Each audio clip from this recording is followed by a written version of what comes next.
Okay, next up is Nathan. Nathan J. Reid is a poet based in Madison, Wisconsin. He started early in the arts. At 15, he was part of an eclectic theatrical troupe, and at 18, he published in Teen Ink magazine. Today, Nathan is a spoken word poet combining poetry and performance, exploring and sparking the sweet, poignant, and honest good in people. He's been the featured spoken word artist for Home, a group art exhibition, and guest host for Blessed Clothing Line's spring fashion show, Respect Rebellion. He also took first place in his first ever poetry slam and was a featured poet for Mortgages, a Reading at Madison's Bright Red Studios. I think he's going to wake us up tonight. Welcome, Nathan.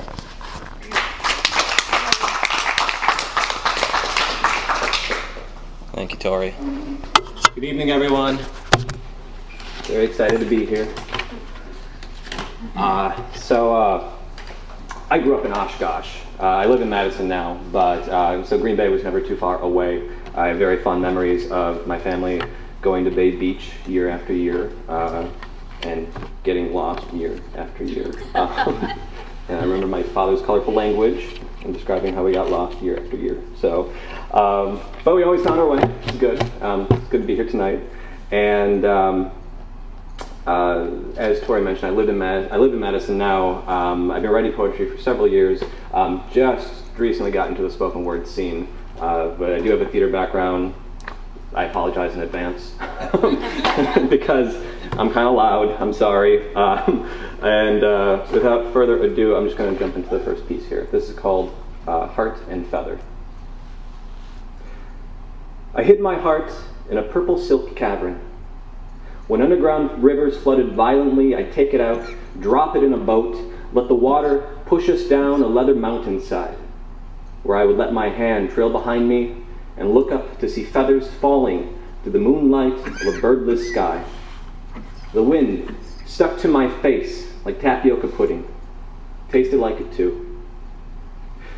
When I felt young once again, I would drag my heart and boat back up the mountain, wait inside until the next season of floods. I have long since stopped returning to the cave, forgot the mountain by folding up its mat until it disappeared between my fingers, swallowed my heart back into my chest, and now sleep beneath the soup called heavens, where showers of shooting stars rain behind my eyelids, where tiny birds emerge from my mouth, sing into the ears of my still yesterday self, before flapping their new ingredients toward the sky. Come morning, my first breath will be a feather in which to contemplate, brushing its soft veins through tomorrow. Thank you. The next piece here is my first spoken word piece I'll do tonight, although I'm going to try and read it instead because there are quite a few and I can't remember them all, I'm afraid. So this is called We the Firefly. I'm a bit of a sci-fi nerd, and this will come up in some of my poetry. So, but yeah, We the Firefly. Tonight, we are all unraveled, our lives pulled, exposing the accordion that blooms from the fragile bonds of our paper doll folds. We realize we are time travelers, lovers and killers, telepaths and dumb luck dreamers. I am my father, my unborn son. I am the woman on the bus, the child in her arms, the driver cussing silently to himself as his pancreas flinches against each pothole. And the universe reveals to us how we are the most unlikely of every fat truth, and the walls we climb daily are laden with false bricks that can be pushed in like a button, unlocking doors that lead to new space. But even there, we get the feeling we have been here before, over and over and over. Somewhere in a rundown apartment, there's an ancient prince. He's on his 17th life. He doesn't understand where he is, the noise in the street, or why these coliseums are dripping from his eyes. There's a sparrow resting her wings. She's the embodiment of short and sweet. And every day she's pretty sure that you and I and this whole damn world is something she dreamt up last night in her sleep. We are loopers, rabbit hole divers, matrix upon matrix. There is the illusion we are each an individual essence, when in truth we share one soul. It is a firefly caught between the canvas and the paint, and it floats across this portrait of existence, filling each life as it does so, meaning someday, somehow, you will be the person sitting next to you. Some way, some light, you will see yourself from across the room. Trust me, for I have been you. I've smiled all your smiles. Your hearts pump my blood. Our pulses are the waves. Humanity, the moon, I have been you. You are loners and regretters. Heavily you sit, without a dream to hold your hand. I have seen you trying to crawl back through the rooms you have already walked through, as if you could rewind, cut, copy, paste, and create anew, as if that were some kind of miracle. But tall and glowing and tall and alive you have already walked through. I have seen you, you starlights, you midnight wanderers. Don't worry about the phone calls from family you've ignored. They've already forgiven you with hugs and pot roasts. Don't worry about the dead friends who visit your dreams again and again. They are not tormented or lost. It just means you love them so much more than the time they were given, for you are them and they are you. Do not fester in a heap of sour love gone wrong, but rise above it so opportunities may find you. If you have hurts at the bottom of your heart, do not go looking at them through the bottoms of your drinks. Reach down, take them in your hands, crumble them to pieces and toss them up to the heavens that swallow everything yet say nothing. Because this life is a moving cliff. And the day we were born was the day we let go. So unclench your fists, learn to make music with the air around your fingertips. The only moment is right here, right now, and right here, right now, you'll find every other moment. Be a moment, be the wind that blows through the cemetery where children play. Be the relief in somebody's smile at the end of the day. Be these words, they are no longer mine. Be soft lips for the springtime. Be boogie-woogie, jazz, and soul. When something wrong is going down, be the voice that yells no. Be the sun, be the moon. Be a cry for a cry and a truth for a truth. Tonight, unravel with me. You were free. Me, I have been you. I have seen you without a dream to hold your hand, so hold my hand. And we, the fireflies, will flow out a new path, resting now and then on the canvas, absorbing rich paint, for I have been you. And when I look around this room, stare into your faces, I know you have been me too. Thank you.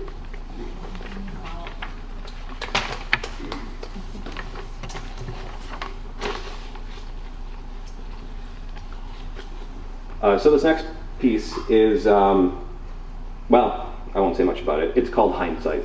A little bit more of my sci-fi nerdiness. Hindsight is not a time machine. She can't pendulate back and forth, just back, reset, and back again.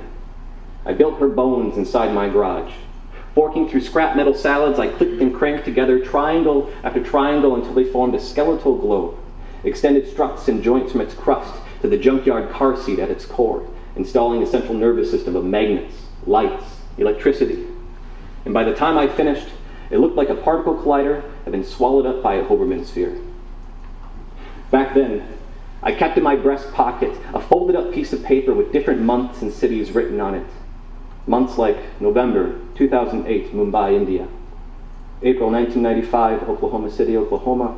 May 1974, Malat, Israel. October 2002, Moscow, Russia. September 2001, New York City, New York, to name a few. Balancing dials on the armrest, I tugged my seatbelt and flicked the switch. The lights darted inward. Positive magnets chased them in hot pursuit toward hindsight's negative core. The frame collapsed upon itself, and when the light reached the center with nowhere else to run, the magnets caught up, bumping light off continuum's cliff. The framing followed. My ship and I winked away. The little silver ball fell back with yesterdays, down ruffled trails of cosmic fabric, rolling to a rest on an empire shiny and new, where a dozen shadows once walked into the daylight, toppled people over, leaving rubbles of stolen dreams. And I arrived as the shadows were shaking, raced to warn the kings, philosophers, children, to tell them about the bomb, but they looked at me a fool, squeezed their egocentric blankies, said, "God damn, and kingdom come." So I hastened to their parents, who knew, who saw this falling nightmare, this oncoming curse. I begged and I begged, but they looked at me with pity while stating, "Nothing can be done." So I infiltrated the darkness to curb the shadows alone, stomping on combat boots and a rebel gun, except trying to fend off darkness. It's like trying to capture light. Hands struggle for a grip. yet hold nothing in the end. And where I thought I brought newfangled variables, I found myself within the equation, hidden behind unknowns. And for every shot I meant to block was another innocent couple dead on their love seat, stray bullet holes staring at them through their living room wall. As gloom pushed heavy on the city, a quivering house of cards, I dragged myself back to my spheroid ship, reset hindsight's bearings, and switched away. Restored inside my garage, I slumped over the seatbelt, waiting for heart and stomach to join the team. A neighborhood breeze escaped from the street through a window, caressing freshness on my wet and furrowed brow, and my ship said, "The universe can't take back what already it has spoken." Nodding, I jettisoned my list of dates where history seemed too cruel and vowed to only fuss with the ever here and now. Now I ride, a tourist, through that scope of godlike memories, and she graciously takes me. Not a time machine, just hindsight. Thank you. I did theater for a few years when I lived in the Fox Valley. When a show is all said and done, the entire production staff will have one last meeting, and that's called a postmortem. And that's where they'll go and review every single process involved in the making of the show. And they'll figure out what worked, what didn't work, and so forth. And so this next piece, this is for a friend of ours from that theater world who eventually passed away. And this is called Postmortem.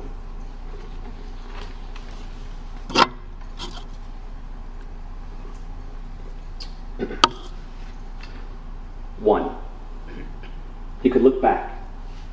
He could stand at the beginning and look forward. He could watch diners pass around ceramic cups of black coffee. Could watch locks of hair from one person's head find another person's shoulder.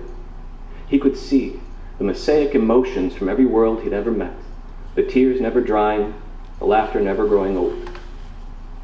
Two, he enjoyed looking at it all from the side, where music blooms into stalagmite sounds that musicians once heard dripping from above, where angry war slithers along with its severed head, where art moves through an old theater like a majestic whale resurfacing to breathe, where every life is the eye of an hourglass, and those sweet permanent streaks of comet tails burst with all the complexity the universe leaves behind while passing through a single soul. Three, his thoughts run a straight line through curved space. The cones in his eyes wrap infinity arcs around his mind, sweeping nows and thens like a hyperspatial pendulum. He once heard the chatter of innocent starlight, heard it blipping out blueprints for time machines, which got written down and posted on the fridge. There are 4 time machine settings that remain obvious to old souls and young minds: past, present, future, and meanwhile. 4. The concrete world began to spin, condensate, flow in and out of itself in thick clouds of remembrance. He went not to his last moments, but to his favorite moments. He is laughing at a funeral. He is reading his first science fiction. He is a midnight vow on his honeymoon, a promise too sacred for the ears of witnesses. He is brotherly love, sharing a booth with joyous friends, passing good stories over damn good food. He is in rehearsal, directing. He is a genius child with eyes of roaring sapphire. New thoughts appear to him like strange ghosts escaping the space-time vortex. They whisper random details of a happy life. He is smiling. 5. The only noise is streetlight. He considers all these things. The laughter audible. The now is even closer than before. He is in a warm bed, his book bookmarked. A shooting star flickers briefly in the inked sky. The shell falls to earth. The light shines onward. Thank you. All right, this next poem is a kind of companion piece to the last one. This one is called Mobius. If anyone's familiar with a Mobius strip, I should ask that before I get started. Okay, good. For those who might not be, Mobius strip, it's one continuous surface. It doesn't really stop. You can do it by taking a piece of... Anyway, Trying to explain it will make it worse, trust me. But this is called Mobius. I will be M who was before, the M who is, who was no more, who will be then, when then is now, till now is not quite here somehow. Give me a half twist, this band, this width, the single boundary reaching forward for that asymptote. My eyes are pillars of books that outstack those alpine heavens, stories flapping open-faced along the strip of verity, of dreams alive and giant the way your dreams used to be. But now you fade from a mise-en-scène, afraid of being sliced out from that colossal film reel and left behind on the cutting room floor. When I was a boy, I once asked if you believed in a God. You suggested God perhaps only exists when you are thinking about him, and probably not even then. I asked if you believed the world is myth. You said faith is a moment, and this moment is missing. This moment is missing. Or maybe faith as a concept has been turned inside out, worn on the wrong hand. Do I believe in a God? I believe in light. I believe in darkness. I believe in all the love found in between. I believe the calmness that keeps old age from fearing death's apparent horizon is in knowing how this line, if continued, will meet its starting point again. Persistence of perception. One day you announce to us, family and friends, I have cancer, I am not dying. I have cancer, I am not dying. And that day, you aren't. Neither are you the day after. But as each new terror is detected, the calendar grows heavy with emptiness. Our home 3 times its gravity, where I must sit witnessing this anti-miracle of breath to bones. I read books about stereographic projections, with passages on how we one day translate back to our projection point, not understanding the moral to the story. My burdens get the best of me. Like the anxious shepherd with his out-of-control flock, sheep pulling woes over our eyes as we behold you, your future history slipping away, struggles cementing into permanence, bankrupting unfinished business, slowly ripping you from us with no regard to quality until one day I lose faith in the middle of a cold shower, drowning in every innocent tear I hear suffer and wish, a silent wish for you to die. Betraying the bonds of brotherhood, of friendship, the spirit of survival. Forgive me, please, my friend, forgive me. You woke from your soon-to-be eternal sleep to tell us 2 things. 1, be sure to spread happiness, move time forward. 2, I love each and every one of you. The real uncoils itself from the projector, lies flat, then is raised from the floor in ceremony. It's given a half twist and joined start to finish. This is not what now is. This is not what faith is. This is not what I am. I will be M who was before, the M who was, who is no more, who will be then, and then is now, yet now is not quite here somehow. Thank you.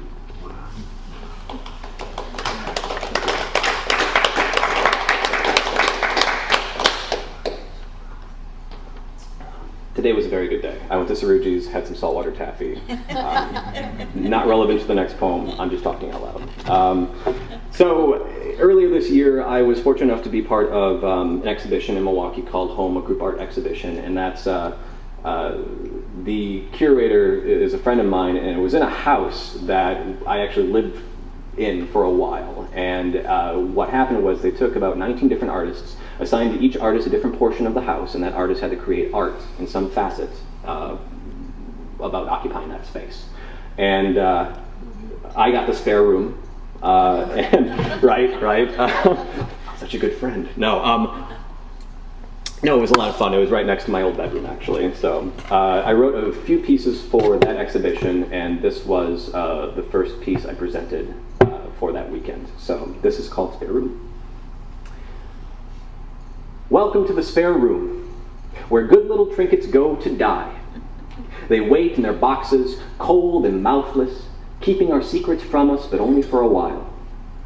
This is where love letters are lost deliberately, where random jigsaw pieces pop into existence, where the unwanted gift is tossed.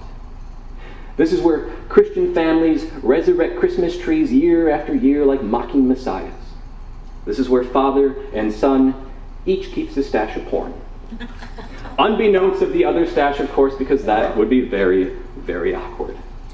It would be even more awkward if they knew this is where Mom hides her very first vibrator. This is as bad as it gets, by the way. Hides her very first vibrator in a sock, in a shoebox. A shoebox that, at a glance, would appear to only be filled with old makeup, and oh my heavens, if the children ever found it. This is where a young man unchivalrously shoves his birthday-suited girlfriend and shuts the door, for his family has returned home earlier than expected. This is where unpruned strings of personality are tied and tucked away. This is where the office, the guest bed, music room, workout equipment, extra TV, art studio, or personal library was going to go, but I guess we never got around to it. This is the spare room, the wild card of every home that is waiting to discover you. Some people know the space like their favorite jacket. Some people see the room twice in its entirety, once when they move in, once when they move out, and sometimes not even then. Or maybe your spare room doesn't exist in any home. Maybe it's the plastic tub you keep in storage, the backpack on your shoulder, bottom of your purse, the back seat of your car. Or maybe it's a child's suitcase found in your parents' basement, filled with old friends you thought you'd never see again. Whoever it is, welcome to the spare room. It is waiting to discover you. Thank you.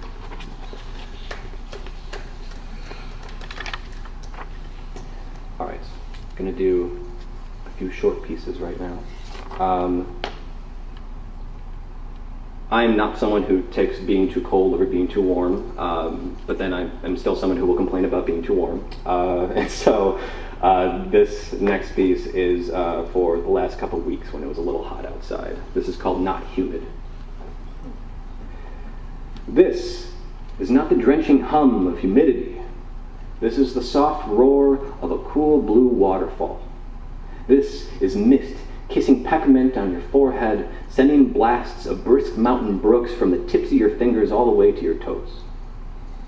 This is you, hiding within a crisp shade, as waxy fronds fan your face, aerating thoughts through breezy circulation, filling your skull with icy lemonade, with frothing root beer, to cold beverage, sweating.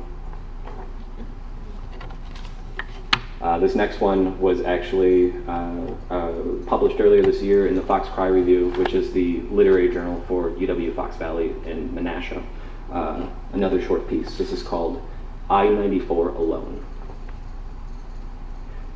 My hand falls on the passenger seat, where your hand should be, makes a gentle fist as a mountain of piano chords rumbles up and down your moonbeams, carries me home.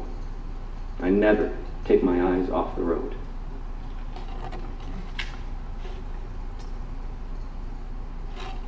And the next super short piece here, this is called Happy Dreams.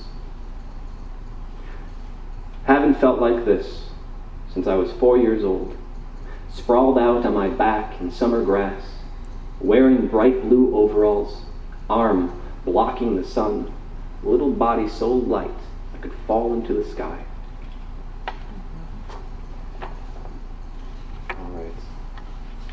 Just a few more here for you.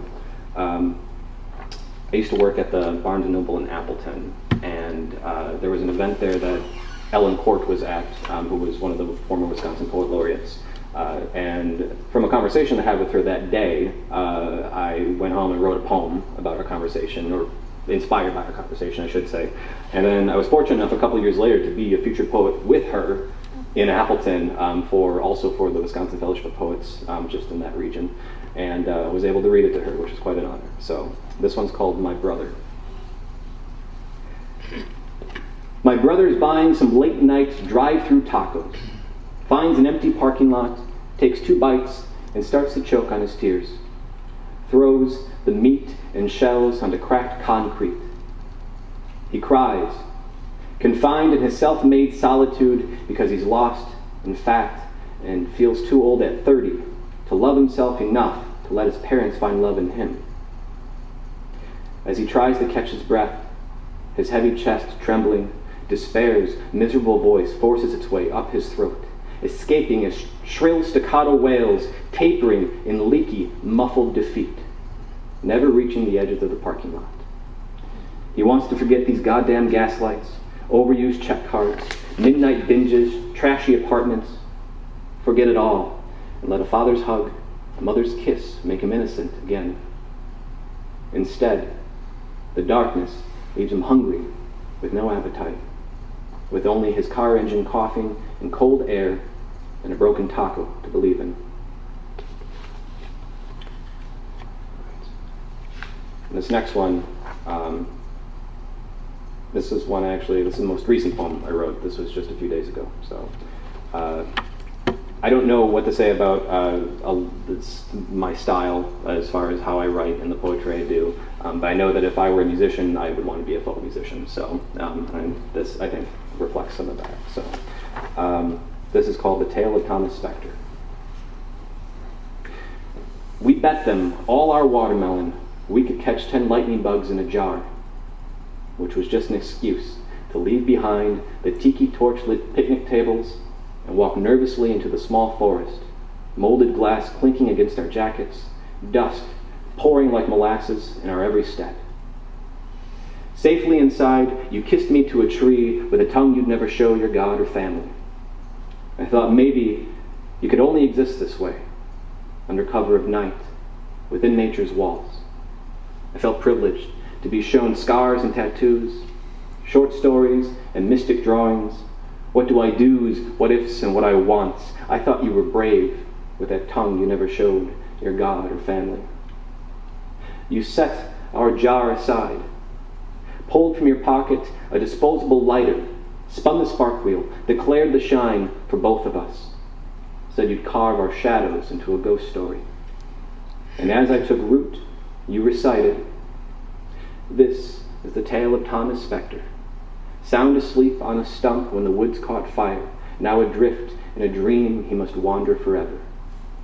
Should you need burying when the timber grows thick, simply burn just a bit of any old stick, make a T on your hand with its ash of dying ember.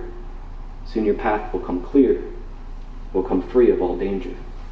And up ahead, you might just catch the guiding glow of Thomas Spector." In finishing those words, you ignited a twig. I absently fumbled for the molded glass. You stared and stared, your eyes gone to flame, and moments passed while I sat there feeling sick, like my stomach consumed too many chocolate chip cookies. You reached out, put a letter in my heavy palm, kissed me again to complete this childhood fantasy. I gazed upon your face. 2 empty jars gazed back at me. I realized we could only exist this way, under cover of night. For you spoke I love yous with lips you would never show. I thought you were brave, but you would never show them. The lighter to be forgotten in some kitchen drawer. I noticed how we let the itsy-bitsy lanterns drift by us, how the Little Dipper overhead looked more like a lost kite. I wondered where we'd be if mason jars had never been excuses, if we had actually tried winning our watermelon back. Thank you. All right. I've lost track of how long I've been going, but I think this is the last one. It's the last one I have. So this is a poem called Sweet Dream Ash. This is the very first spoken word poem I wrote, so it means a lot to me. I'll try and do it without looking too much. Looking distracts me. So, Sweet Dream Ash. Sweet dream ash, a midnight purple powder that I breathe. She stands on a flat stone, stares out to sea. Notes of Levi Strom number 3 splashing her feet. The sky welcomes her. Sliding its summer bright blue into night, it settles in and listens to her songs. Songs about angels that betray our heavens, about smiles that bust at the heart, about a candle that burns alone in the dark while 1,000 loving hands can be seen reaching at the light's edge but are forever out of reach. And once upon a time, she built a fire on the beach, but it fell apart into sweet dream ash. A fragrance in the air we breathe. And she tells the sky about why she laughs, about the 1,000 fragments of piano keys embedded in her chest, tickling her soul, about the cold punchlines of sociopaths plunged into her back, about the side-splitting wrath of the angel that betrayed her heavens, of the smile that busted her heart. And all that she ever hoped was for a love to lead her through the dark, lead each other to the fire, rub lips with the sisterhood of psalms and flowers, crying vows with blissful anarchy until this universe explodes into the next. So she had peeled her guts from her belly, mind from her skull, fear from her heart, took all those tissue-torn pieces she used for trusting, shoved their raw beauty forward, and this creature raped her trust. With secret lovers kept beneath its wings, with relationships on puppet strings and two-way mirrored truths, destroying this love, this dream, love, dream, love, dream. She laughs, her hopes buckle, she begins to fall apart. That's when the sky cries, the wind swoops in, kisses her forehead and says,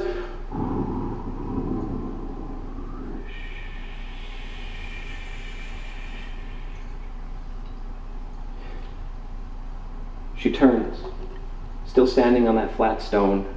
She turns and stares at me, the language of Liszt licking her feet, and I tell her we can build fires together, that I don't have wings, but baby, we can still fly. And when we fall, we can fall into each other. We can waltz, two-step, jitterbug, twist again like awesome fools, and kiss against the moon, because darling, I have nothing I wish to sell. I will give this love to you. She smiles and walks with me across the sand and stones, back to our little camp on the beach, where I pluck out the punch lines and piano keys, use them as tinder, make some heat. Then we lie down, lacing our fingers together until we have a solid grip. And in her ear, I whisper, sweet dreams, Ash. And the waves yawn along the shore their faint song.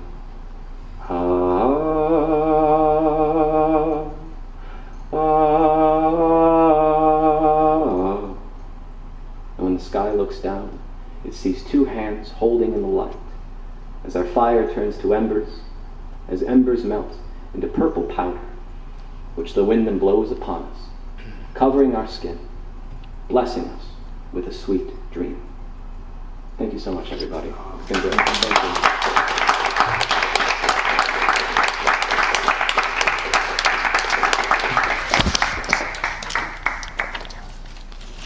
That was excellent. That was good. I don't know what that style is, but I want some of it.